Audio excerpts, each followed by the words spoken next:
US has told Russia that serious consequences will follow if it decides to make any moves towards invading Ukraine. The two top diplomats from Washington and Moscow, Anthony Blinken and Sergei Lavrov, met face-to-face on the sidelines of a meeting of the Organization for Security and Cooperation in Europe in Stockholm.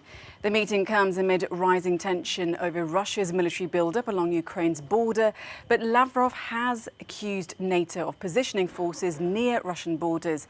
He says Moscow doesn't want military conflicts. We have deep concerns about Russia's plans for renewed aggression against Ukraine. We have a strong, ironclad commitment to the sovereignty and territorial integrity of Ukraine. If Russia decides to pursue confrontation, there will be serious consequences. At the same time as we're discussing this, we have shared interests that we are working on together. No one should bolster their security at the expense of the security of others.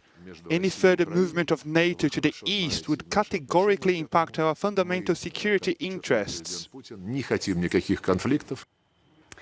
Per Nyberg is in Stockholm for us, and he joins me now. So, Per, high-level bilateral meeting between Russia and US on the sidelines of this foreign ministers' meeting in Sweden. Strong statements from both Lavrov and Blinken.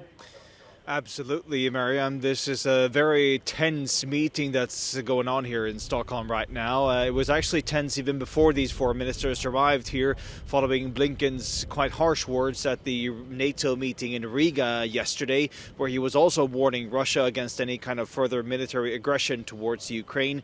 And then today, or actually late last night, there was an informal dinner here in Stockholm with those four ministers who'd already arrived. And among those, we had Lavrov and Blinken attending, even Ukraine's foreign minister attending.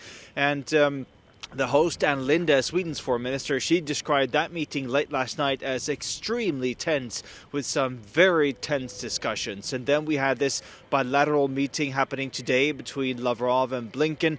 Afterwards, they described, or at least Blinken described it, as a very frank discussion, sober, non-polemical, and that it was a good thing that they were able to meet face to face. And I think that is at least the key giveaway today, that these two parties were able to meet face to face and describe to the other side what they think about the situation.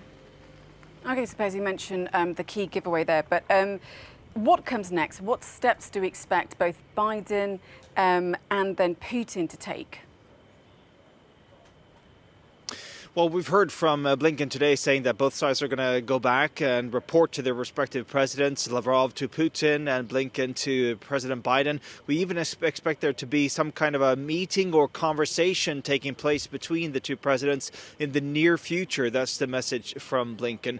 However, we also heard from Lavrov. He was warning of a possible return to a nightmare scenario if there is a kind of a military confrontation between NATO and the West and Russia, because as we heard there, Russia's position is that NATO is getting too close to the border of Russia. They don't want NATO anywhere near the Russian border.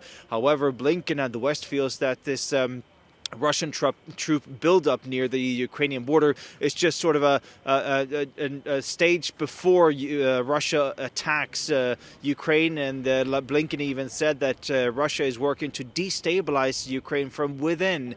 So at the moment, the message from Blinken and the U.S. is very clear. They want Russia to pull back those troops and return to diplomacy, using the Minsk agreement as a basis for diplomacy. At the very end there of Blinken's press conference today, he was even talking about a battle of our time between democracies and autocracies, saying that democracies are under attack.